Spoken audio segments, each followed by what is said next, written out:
Thank you.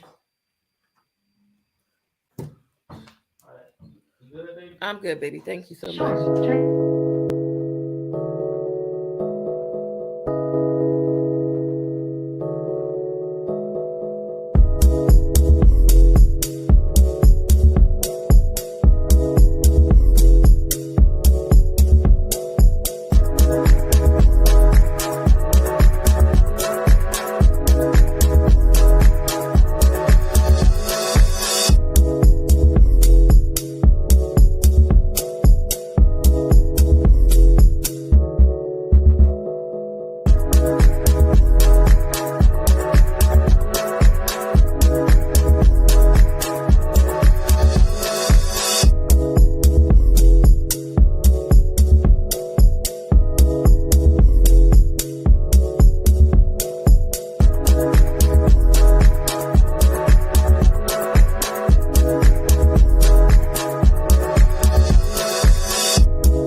Sir. Yes, sir. Yes, sir. Yes. Oh, it feels so good to be back. What So is good. popping? What is happening? What is going on? You beautiful, beautiful people. You. Welcome to Dating University. We're gonna hop right back. We're gonna hop right into this today, man. Welcome to Dating University. I am your magnificent co-host, Professor Charles, along with my beautiful, incomparable co-host, Professor Brittany. Indeed. And here at Dating University, we discuss the good, the bad, and the ugly of all things dating and all things relationships. Absolutely. My God. Hi. Hi. How are you? I'm tired, Charles. I'm gonna be honest. I can dig it. When people ask that, we never say. Be like, "Oh, I'm good. How are you?" No, I'm tired, Charles. That's fair. How are you today? I'm okay. I'm a little tired. Work is crazy at the moment. But I felt this energy today. I was just like, I gotta save some. I gotta save some. Yes. Because it's been quite a few months. A lot of ups, a lot of downs, a lot of in-betweens. And yes, we have not been consistent with our shows. But that's okay. That's okay. Is dating never consistent? No. Amen. Talk about it. You see what I did there? Yes. Absolutely. Because it's not always consistent. It's not always what you think it's going to be. You know, you have it in your head, it's going to be one way. And then things just so happen to go left. Yeah. Forming an LLC is a lot of work. It's the behind the scenes that is very laborious. It is so much that goes into making something that we do for fun, something that now we have to be professionals at. And it's a lot of work, and we didn't know it was going to be this much. So for all of those business owners out there and those entrepreneurs that do this on a day-to-day basis, salute. Salute times 2 million. Because this ain't for the weak. No, it ain't. It's not for the weak. It's a different type of draining. Yeah. Mentally for sure. Yeah, and it's one of those cyclical things that you hate but love at the same time. Right. It's something that you love, but you hate to go through the laborious part, which also fuels your love for it, which also makes you hate the laborious parts of it. It is what it is. It is what it Because is. we don't want to make it seem like we're going to work. Like, right? I worked from 7:05 to 4:35. I never want to feel like, oh, I'm going to my second job. We did not do this to work like we did at our first job. We still want to keep it fun. Not saying that it's not work. I'm not saying that at all. But I want to make sure that I'm having fun while I'm working and not get to a point where I'm dreading going to, do the podcast. Yes, I agree. We're not there yet. We are far from there. No, we're nowhere near feeling drained and the desire hasn't left us for doing this podcast. But it's still something. It's still something, because it's still things that you got to work on, and it goes, and it honestly, it ties into our topic for tonight. Ooh. Okay. We're talking about losing control. Like losing control in your relationship. Now, when we say that, the very first thing you think when you think of losing control, you think that is giving the impression of being possessive. Like, oh, you got to control this person and they're slipping away from you. No, we're not saying that. Mm-hmm. We're not saying that at all. Mm-hmm. What we're saying is when you think your relationship is going well, then all of a sudden something changes. And what you thought you had a grip on, as far as like the encompassing of your relationship, is now spiraling out of control. What do you do with it? How are you supposed to navigate it? Are you supposed to help the person? Are you supposed to just walk away from it? I mean, they tell you, you're going to have hard times. You got to work on it.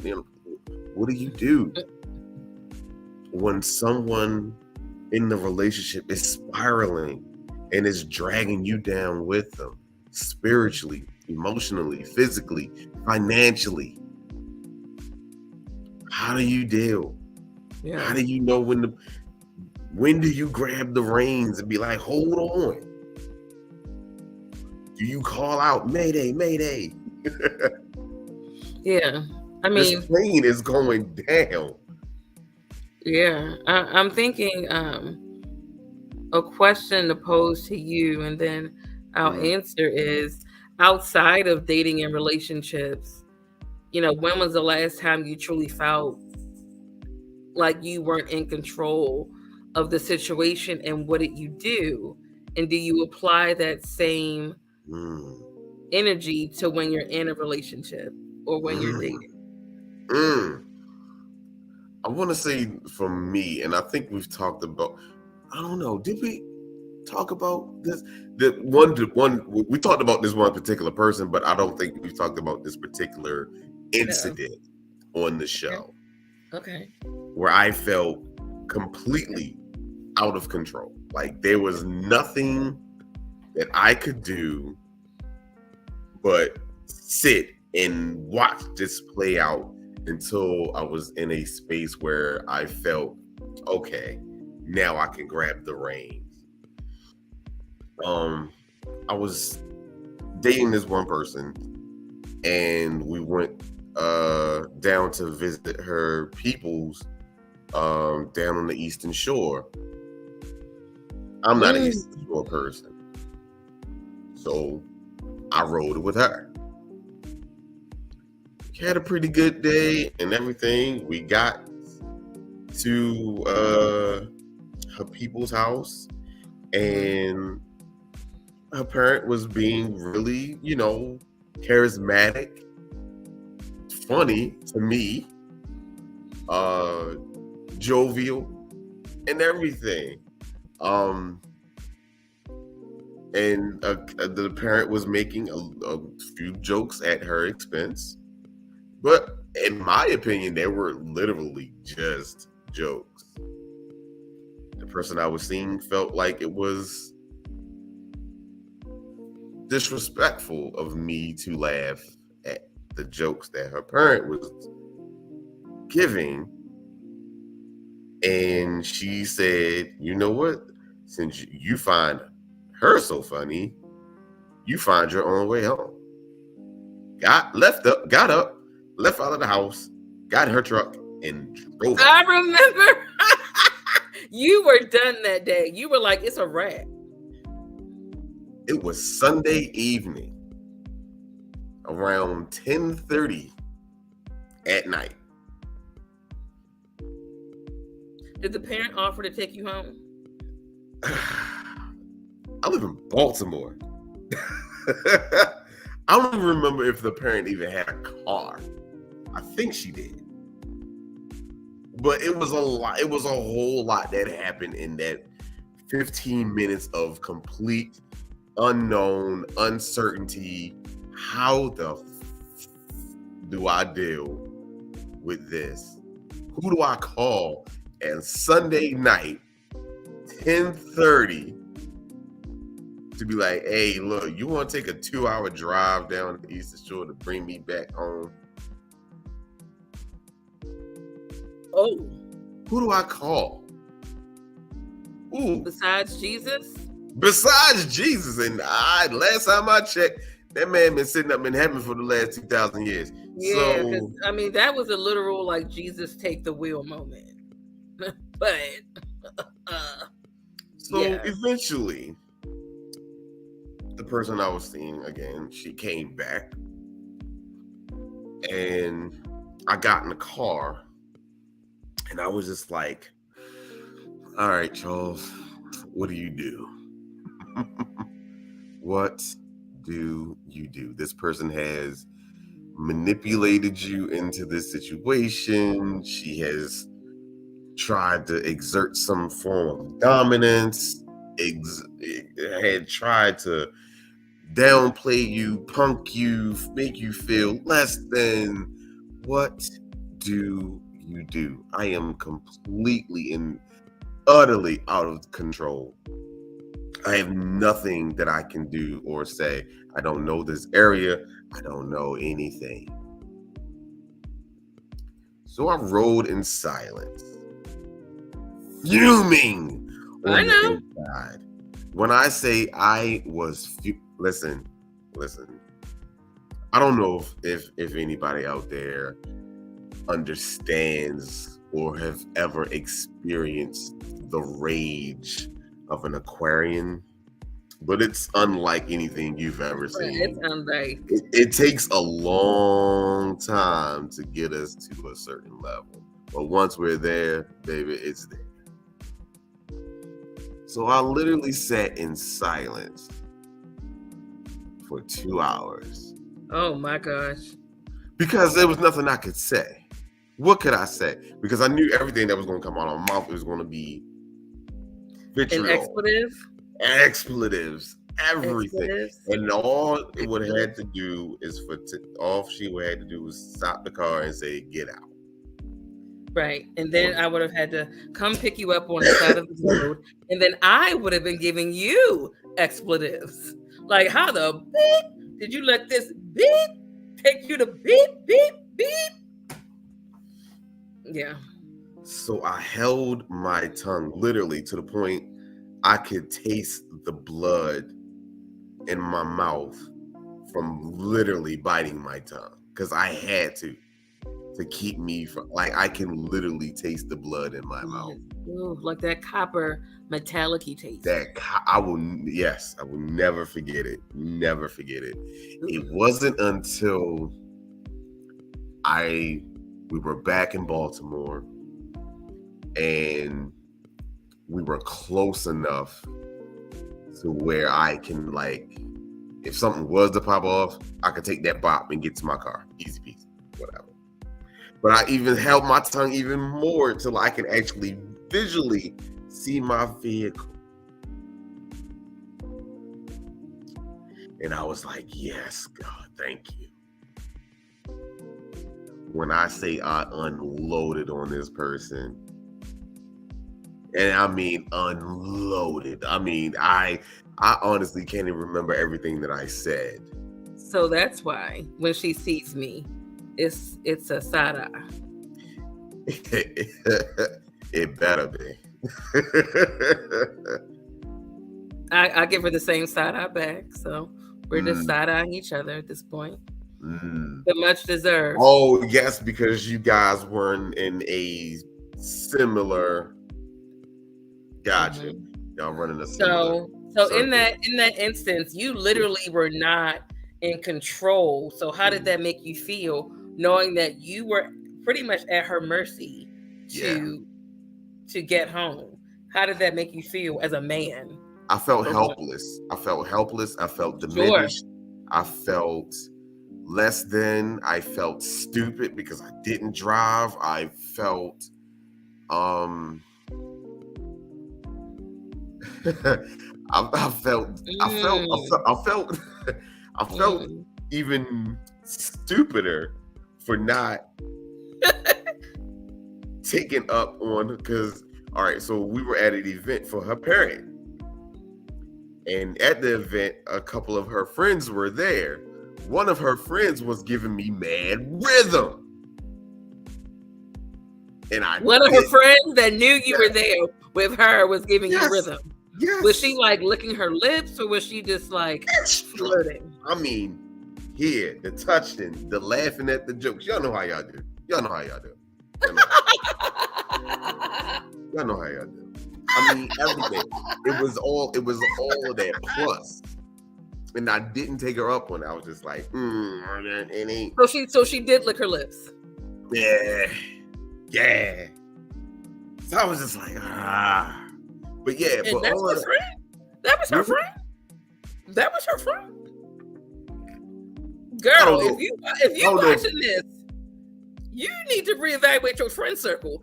I don't know if it was a test or Shorty was really feeling me, whatever. I don't know. But women, if you're watching this, woman to woman, we don't have to be amiga to amiga. We don't have to be friends. If your homegirl is flirting with your man, you need to reevaluate that title of friend, sis. Because, woo, my friends would never. I'm done. Short and sweet. Baby, listen, that was something. So yeah. So how do you navigate being out of control of something that you can't do anything about? It's hurtful. It's mind-blowing. It makes you feel less than when someone is taking advantage of your kindness, your heart, your love. Yes. And they're abusing it. Yes. And you're out of control. Yes. How do you navigate it? Have you ever been in a situation like that where you felt like this relationship has just gone off the rails? Yeah. I think the same method that I used at work is what I used in that relationship. I can honestly say I did not find my voice, my true voice, to stand up for myself until 2019. So from 1985 until 2019, I pretty much took life laying down. I was all about people pleasing, but my happiness always came last because I thrived off of the happinesses of others. So as long as everybody around me was good, as an empath, I was good. So I was, at work, I had an incident in which this supervisor was just racist. And he just made the environment so toxic that I developed anxiety. And I just hated going to work. Like my chest would literally get tight as I walked into the doors because he was that overbearing and he was that he was just awful. Like, Hmm. I can't even find the right words to describe how he made me feel. But I was very silent, and I suffered in silence. And I just wanted to get my work done. I just thought that as long as my work got done, I could deal with the BS. I could leave it at work, come home, and be fine. But it was getting to a point that I was bringing that anxiety from work into my house. Wow. And it wasn't until I was just tired. I just woke up like, I'm just tired of feeling this way. And so I reached out to a friend that worked in my department, and she said, get the ball rolling, like, report him. And I did. And life was great. I'm here. I'm smiling. So we know who was victorious. But that helped me to see that I need to speak up when I start to see things get out of control. I had a relationship in which I was just miserable towards the end. He was jealous. He was manipulative. He was a narcissist. Um, he was just horrible, awful. He was very accusatory. It was a lot, and it just got to a point where I said we need to go to therapy. And for me to admit that we needed therapy after months of dating, that showed that I just wasn't in control. There was nothing that I could say that could pacify our arguments. There's nothing that I could do to make the arguments stop. So taking control meant relinquishing mine and giving it to somebody else. Like, look, I need a professional diffuser of conflict that can help us because I can't do it. Right. And apparently he can't either. So the therapist gave us the tools that we needed to make our relationship better, but it's on us to use those tools. One of us can't use the tools and the other not, and it still work. Like, there was a time we left therapy and we got into an argument in the car leaving therapy, and I'm like, wow, did you just not experience what we just went through? Right. Like, we had homework. It's like leaving church and getting in the fight in the parking lot. Yes. So it got to a point on that ride home. I said, in order for me to get in control of this scenario, because again, I didn't drive, and I, as a woman, you don't know how men react to things outside of the happy path. We're in therapy, so that means he does not have control of his emotions. And I didn't know his response to rejection. I didn't know his response to extreme anger. And I didn't know his response to not being in control, because he usually was. He controlled when we started arguments. He controlled when they ended.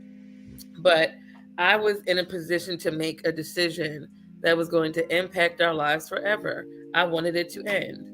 So here I'm introducing rejection. I'm giving him an introduction to a loss of power, a loss of control, and then a loss of love, a loss of a relationship. So I'm like, how can I break this to him when I'm in the car with him and I'm about to spend a couple of more hours with this man? I'm going to have to wait. So I had to suffer about another week, because we had therapy that next week. I had to suffer another week of, oh, hey, how are you? Keeping everything happy, keeping everything linear.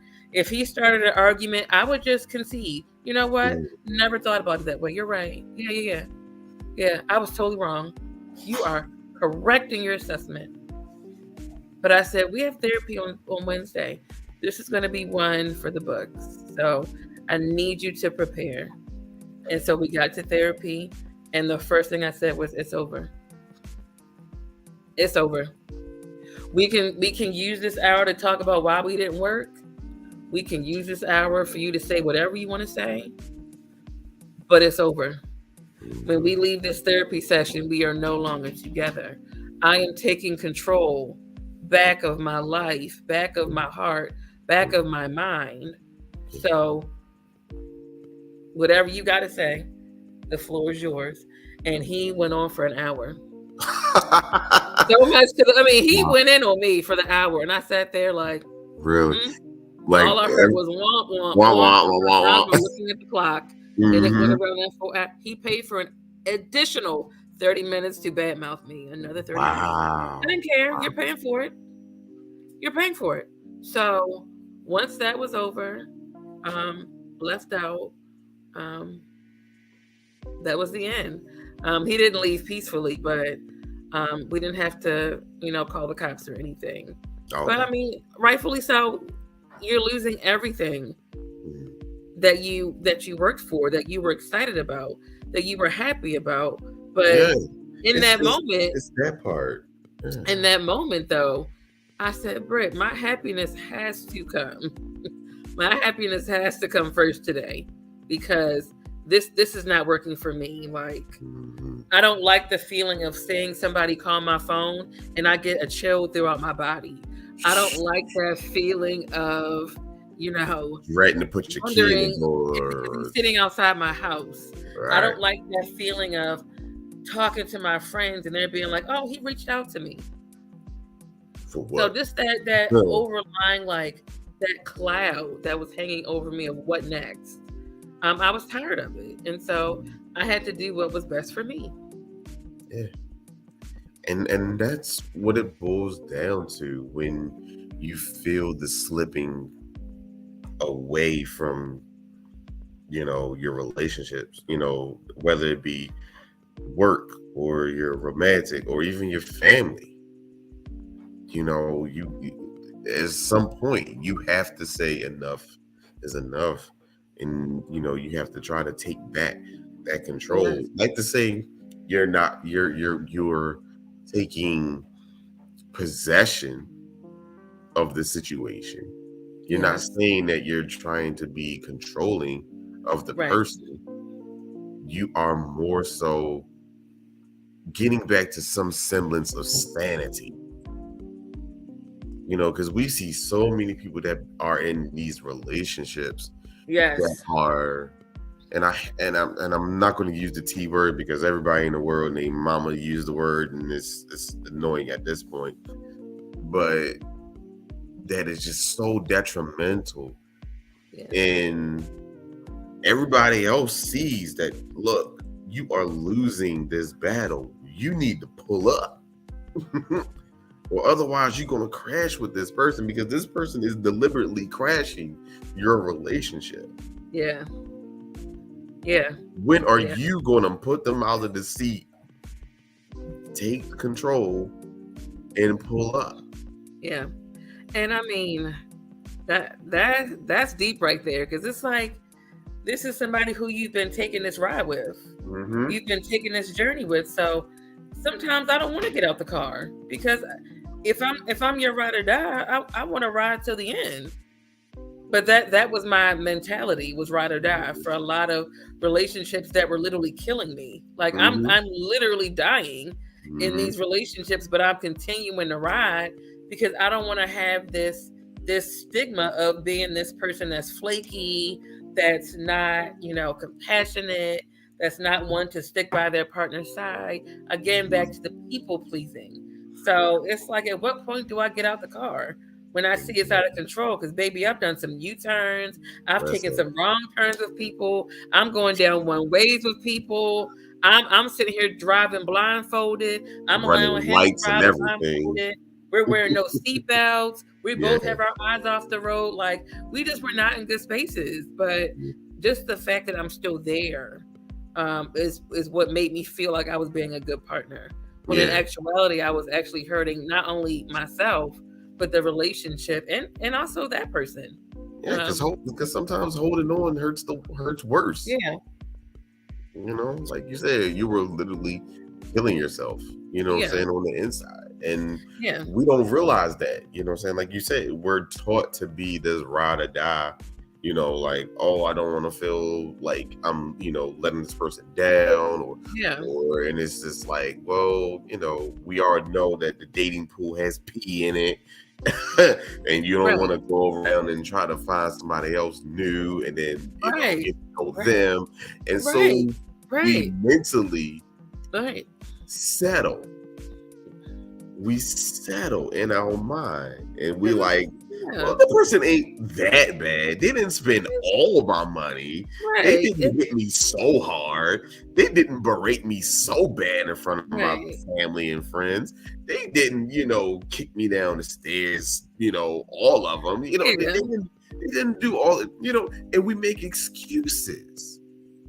Because it never starts off big. It's never a big thing. It's always little things that lead up. Like we're talking about losing control, Mayday, Mayday. You don't just go from flying to your whole engine is on fire. No, there are things that happen. There are small things that happen. A wire is frayed. A bird hits it. Anything. There's a lot that happens in between nothing and something. And we ignore it. We make excuses for it. We settle for it. And then, once we get out of it, once we somehow manage to land this wreckage, we decide we're going to get on another one. Well, you have some people, and I'm going to include myself in that pool, where you get out the car, and then the person will spin the block, and you're like, should I get back in the car? Because I'm so used to that car. Like, you're so different now. Like, is somebody in the car with you? So if not, is my spot still there? I'm not even gonna lie, y'all. There have been some situationships, not relationships, but situationships where we've gotten out of control. I've gotten out the car, but because he didn't drop me off at the worst location, I allowed him to spin the block, and I got back in the car. We did another iteration. I got out, different spot. Still wasn't so bad, but I wanted to see if he'd circle the block again, and he did. It has to get to a point where he drops me off in the hood, where you got tumbleweed going by, you got some danger over there. Where I'm like, okay, maybe I should have got out a long time ago. Right. But I learned my lesson. Now you're out of your element. Now you're lost. I learned my lesson. You don't know where you're going. Now it's just like, who am I? Where am I? How do I get out? And what do you gotta wait for a new car. I gotta call another Uber. I gotta get another car. Right. Hopefully this will take me to a better place. And hopefully. But on the dark side of that, now there is a question I want to ask all of our daters. Once you've been in that situation and you've gotten out of that situation, did your next relationship, were you overcompensating by being more controlling to kind of keep yourself from allowing yourself to like not give the control to someone else? Absolutely, y'all. My husband is watching. Early on, when I saw a red flag, I told him how it was. Yeah. In previous relationships, I used to let stuff slide. Like, they could easily go down and slip and slide into complacency and ignorance. Like, I'd be like, that's okay. We riding this wave together, baby. But with him, it was like the first instance he tried to even prepare himself to get on my slippers. No. Right. Dairy, X, Y, and Z. You need to fix that. No way. Before you even take me off the road and we lose control, I'm about to get out and start driving. Right. Whether or not you get in the car with me is on you. If not, arrivederci. So you see how that story ended. Yeah, absolutely. And of course, I mean, I went through it too with my fiance. I did something. She told me off the top, hey, look, I ain't with that.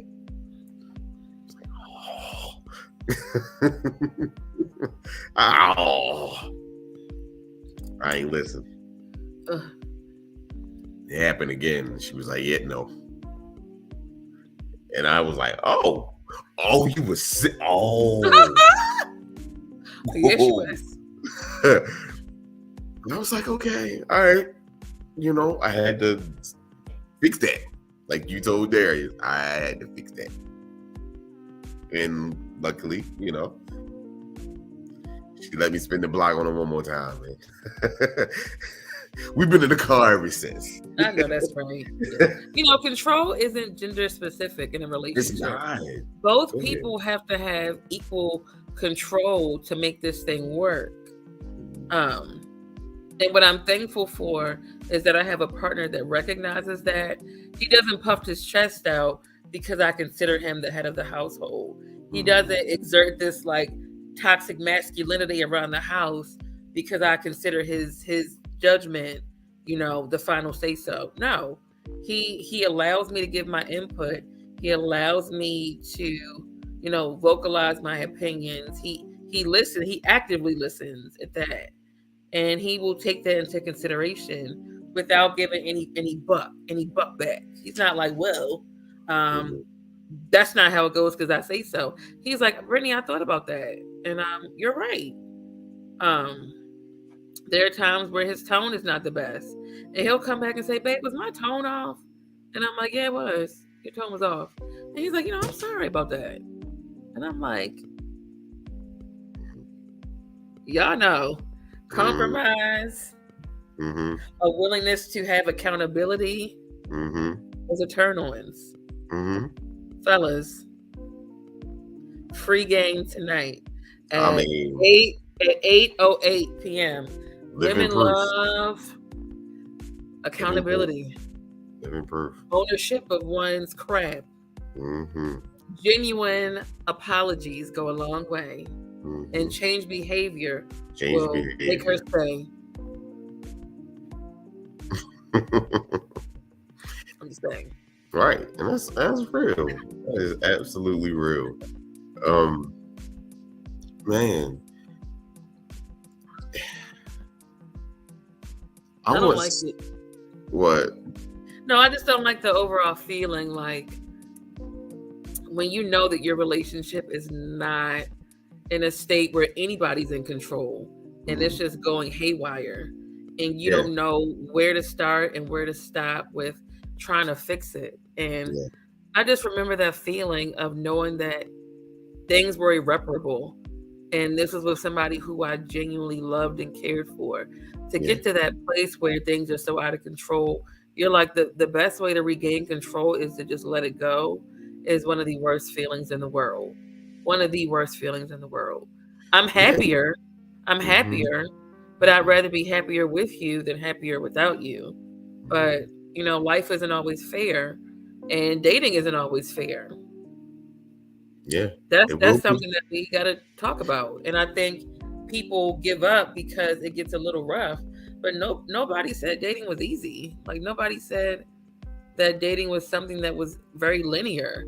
There are people that look up and meet their spouse on, the first encounter, and they fall in love and get married and have children, get a dog, get a house with a picket fence. That's great, but that doesn't happen with everyone. Yeah, we gotta go through the war zone, the battlefield. We gotta get cuts and scrapes, bruises. We lose pieces of ourselves. We put our heart out there, and we still go into these situations, the new ones, as if I've never been hurt. Excuse me, in hopes that this time will be different. You know what I'm saying? Like you're hoping that every single time. Yep.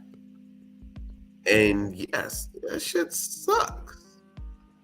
Yeah. It sucks. And I get, why some people say, you know what, I'm done with dating. I'm done with trying to be in somebody's relationship. I'm done. Because it's only so many times that you can put your heart out there before you really lose that part that really wants to open it up again to somebody. Yeah. And then you find yourself in these meaningless surface, relationships or situationships, which harkens back to one of our old shows. It's okay not to be in love. Hey, do you. As long as you ain't hurt nobody else, do you. So, how do we recognize when things are going out of control, Red? How do we recognize? Gosh, I mean, it's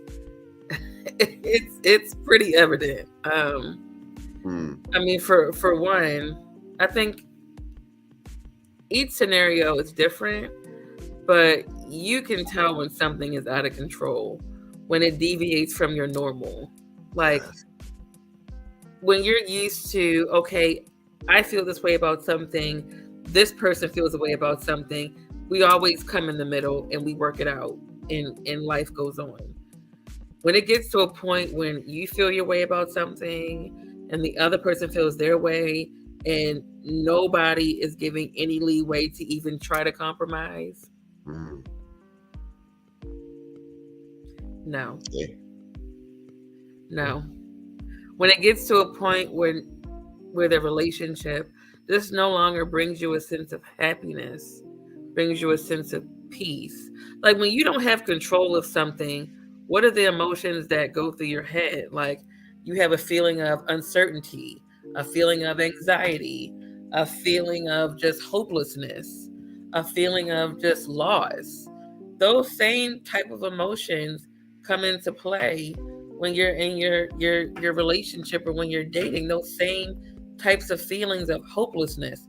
There's nothing that I can say or that he can say, she can say, we can say, or that we can do to make this situation better. There's a sense of anxiety, like, oh my gosh, like I'm waiting for the other shoe to fall. I'm waiting for that bad incident to happen. I'm just waiting for the bad. And the fact that you can't even anticipate the good means that being a pessimist may actually mean you're being realistic. And that's the part that's sad. Like, if you think the worst and the worst is actually your reality, you're losing control, and not in a good way. Yeah. Man, you said something there when you said when you're waiting for the other shoe to drop. That is such a horrible place to be in a relationship. Oh my gosh. Because you're on guard. You can't let yourself go. Yes. Always on guard. Don't feel that yes. When you're around that person. And you're more so like like your shoulders are ready to square up. Exactly. You see me, you right. You here with it. And let me think of a comeback. Yeah, I'm telling you, it's just like you always gotta be, ready for something. Like, oh, I knew exactly, Didi, exactly. You're in survival mode. That is no way to be in a relationship that is supposed to be about love, about respect, about honor, about compromise, about honesty and truthfulness and peacefulness. And yet you're always on guard.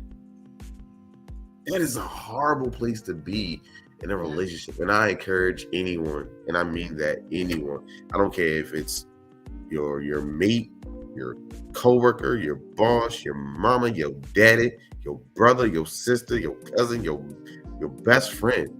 If you are in something like that, walk away. It's okay. Walk away. I don't care. Oh, that's your this, that's your that. No, walk the fuck away. That is not the place that you need to be in, because all it does is just, it makes you so, it takes you not only out of that relationship, but it takes you out of all your other relationships, because now you're thinking everybody else is on the same kind of path. You think everybody else is coming against you. Anything that they disagree with you with, and it's like, you like the other person. Yeah. No. Like Dee Dee said, it takes a lot of courage and it takes a lot of work. If you are comfortable, because let's be honest, how many people stayed in situations they weren't supposed to out of comfort? Right? I know I did. So to leave comfort, and I mean not even just in relationships, who has stayed on a job they know they didn't like? Yes. But because it paid the bills and you had job security and stability, you stayed. How many people stayed in an apartment? Y'all might have had roaches, but that rent was looking right. That rent was looking right. Might have smelled like a little reefer. Yeah. But it was in your price point. How many people stayed? Right. How many people stayed with friends that knew that they had outgrown, but because they made them feel safe and you get to turn up and be yourself, you stayed. Yeah. Well, that applies to relationships too. You stay where you're comfortable. Right. You stay where you feel like, okay, I can let my breath out and let my hair down and be myself. So to say you need to uproot and leave something that you're used to hopefully get something new. It's this unknown uncertainty that you have. It takes a lot of courage. Who leaves a job when you don't have one lined up? Ooh, I've never done that. Never. Who leaves a relationship knowing they have a boyfriend waiting around the corner? I've never done that either. Yeah. So it takes a lot of courage. It takes a lot of faith. That's faith. To know that there's better out there for you. That's faith. And that's something that a lot of people in the relationship realm need to work on. Like, there is better out there for you. But it's that lingering doubt of what if there's not? Who cares? Who cares?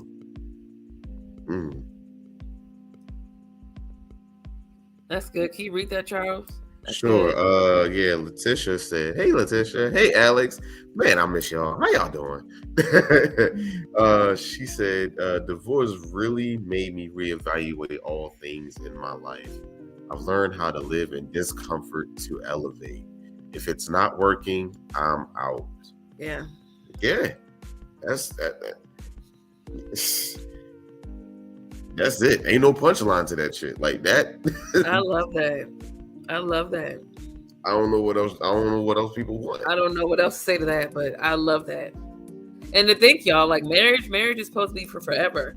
So I love her take on it. If this doesn't serve me, I'm out. Right. Now, toodaloo. When it comes to that, I'm seeing a lot more now of people literally just like, you know what? Yeah, I'm good. I'm done. God, 20 years, 30 years. 20 years. I mean, like, just sometimes even 2 years. And I'm like, oof. Should y'all have gotten married in the first place? A year. 6 and months. It makes me think. I'm like, okay, all right.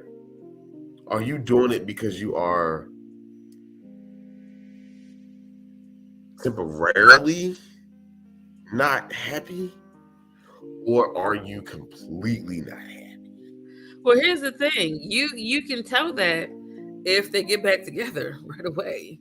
But I have not seen, I personally do not know anyone that has gotten divorced and then got back together. It happened. I'm not saying it happened, but I don't know anyone in which it did happen. So some people are just legitimately unhappy, and that's just not their person. Which, I mean, you can go down the laundry list of what went wrong or what have you, but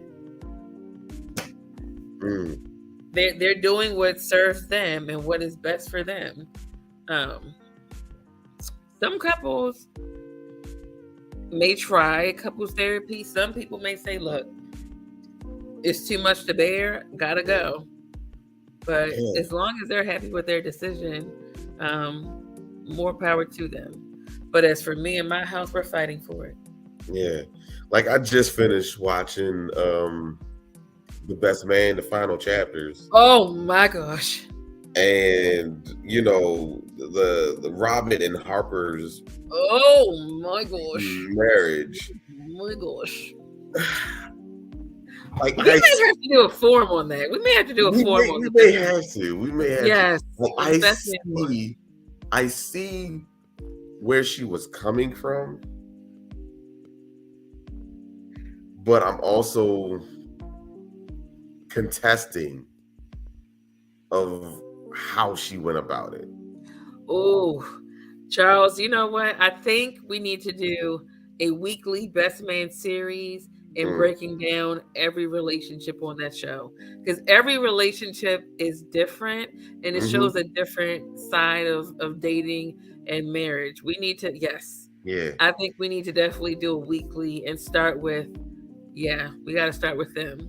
We got to start with them. We may next week. Should we start with them next week? Yeah, I'm good with that. It's still fresh in everybody, oh my gosh, that's homework. That is homework. That is homework. I've been dying to dissect that with a group of people. Yeah. If you want to come on the show, y'all. We would like people to discuss it with us that have watched Best Man. So let's have a roundtable, and we're gonna talk this thing out for the next couple of weeks. Yeah, every relationship will get discussed. Yeah, I'm with that. I'm definitely with that. Yeah, I'll start putting the promos and everything together. Okay, so I'm sorry, we got some comments. Oh, hey y'all. Let's see. Andrea said my dad and stepmom did that silly mess. Married for 26 years, got divorced, and then like 3 years later, they're basically back together. If you want a break, you better go in the other room. That's the only break you're getting from me. Right. That, yeah. Like, why get a divorce then? That's the only break you're getting from me. If I pissed you off or you pissed me off, one of us is going in the other room. I'll call you when food is ready. Like that. Why was I about to say that? Why was I about to say that? Because that's it. That's it. Like, yes, and I get it. Everybody has different breaking points. There are certain things that people can handle. There are certain things that other people can't. I absolutely 1000% get that. I'm so curious. You know what? We got to do a show on that too. If you know anybody that is willing to come on the show, because my biggest question is, what made you realize that was your person again? Out of all the people in the world, I got the perfect title for that one. You come back to the same person. You're my person again. Why? Out of all the people in the sea, that's like going to Cheesecake Factory, ordering the macaroni bites. I don't like them. But I'm gonna go back and go ahead and get them and shit. Can I get the let me get them macaroni bites. So can I get those? And then add some sauce so it's different, so it seems new. Gross. I don't get it. Yeah. Like, out of all the people in the world. Okay, boom. Settled. We got y'all. Y'all the best, y'all. We got y'all keep us on our toes, y'all. So yeah, I'm excited. No, seriously. I've been dying to discuss the Best Man final chapter. Yo, because it's been sitting on my brain for that. So I had the week. I had the weekend to kind of like decompress. Thank you, my love. Thank you, Didi, for allowing me to have that. To just decompress, to try to just get my world together, back in order. And I watched it, and I was just like,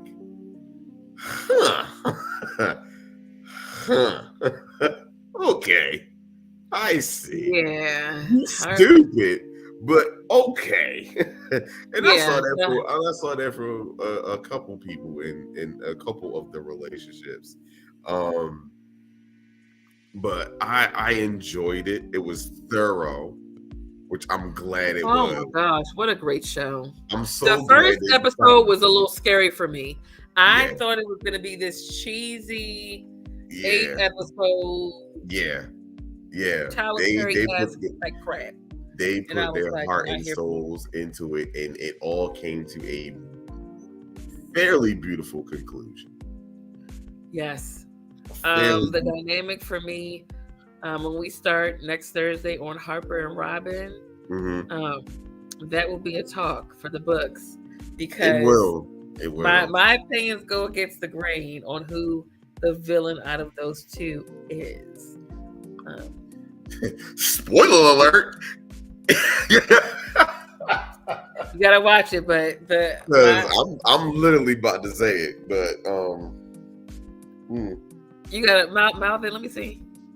Huh? Who do you think is the villain? Come on now.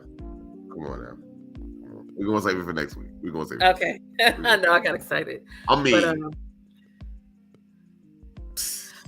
Harper, Robin. Then you Harper and Robin. Then you have Jordan on the outskirts. Oh yeah.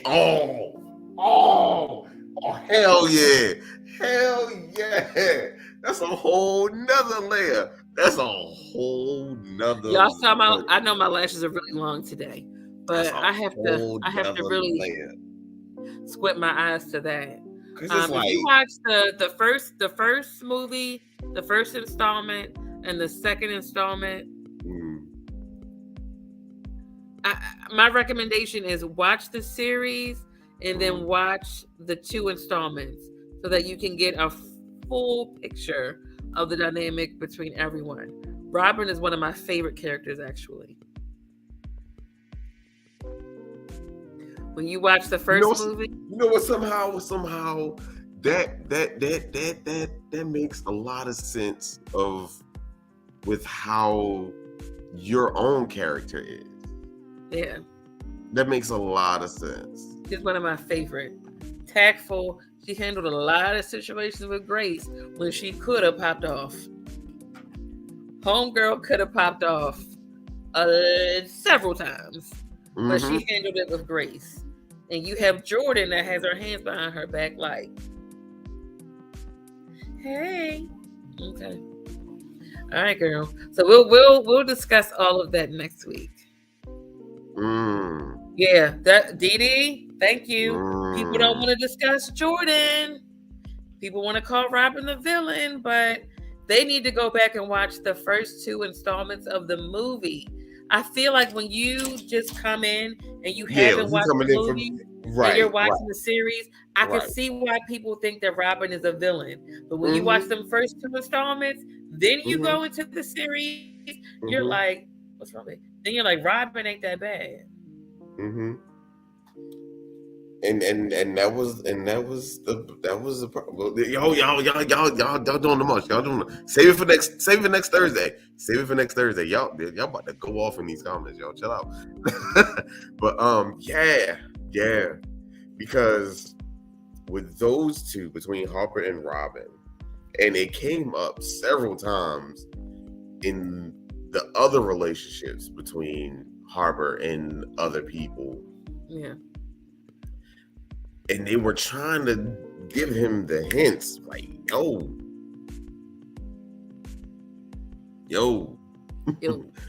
But next week is going to be absolutely magical because the conversation is going to be fire. I know we all have different perspectives. Yeah. But Team Robin next week. This ain't no spoil and learn now. She's already on show. Picked her side. I've already picked my side. I've already picked it, and it's not changing. But no, my homework, our homework for you all, if you have time. If you don't, just read online. Yeah, read the Wikipedia. They got a whole synopsis. Watch the first movie. Go on YouTube. I know somebody came up with a whole synopsis video. Yeah, read it. But the movies will give you insight into how people move and why they move the way they do in the series. After Robin and Harper, after that, we can discuss whoever couples we want to talk about after that. I'm cool, but I think that's the Shelby and Q. Again, if you didn't watch the movies, Shelby was with Merch first. I forgot that. I'm like, wait a minute, where did Shelby come in? Shelby was with Merch. Always there. She was always there. Shelby was with Merch. So you'll see Shelby. I never liked Shelby. I respect Shelby. I ain't say I liked her. I respect. I respect her for a few reasons, and we'll get to that in that week. But for the most part, I do not like her. Q, who, yeah, the husband, yeah. Unpopular opinion with all the couples is what I'm bringing every week. And I was honestly so surprised to see my cousin in there. I was so surprised to see her in there. Nicole Ari Parker. She played Unicorn. Yeah. I didn't know she was in it. I was like, oh, hey. I was like, Lord, please. And she is one of my favorite. Really? That Nicole played that role. She made those episodes what it was. She did. She did that shit. She did that shit. Without Drea, come bring that heat. When we talk about Shelby, I bet you we have the same reason. Oh yeah. Everybody gonna know. Everybody got the same. All right, y'all. It's 8:32. We got here. We love y'all so much. Love y'all. Thanks for watching. Tune in next week. Your homework: watch Best Man 1. Watch the second installment, and then watch the series. If you can't watch, read the synopsis. We don't care. We're not one of those where it's like you can't read the Cliff Notes. Do what you got to do. Be prepared. If you want to come on the show and be a guest, let us know by that Tuesday so we can put your picture out there for you to share with your friends, your family. You'll be famous. All right. So thank y'all for once again watching the best internet show that's in the world. You know what I'm saying? We appreciate y'all. We love y'all. Tune in next week. I ain't got nothing else. Buy some merch. Yes, please. Online dating workshop. We will be dropping that flyer again with the updated prices. Kitching. I'm sorry. Yes, we're here to help. Love y'all. Love y'all.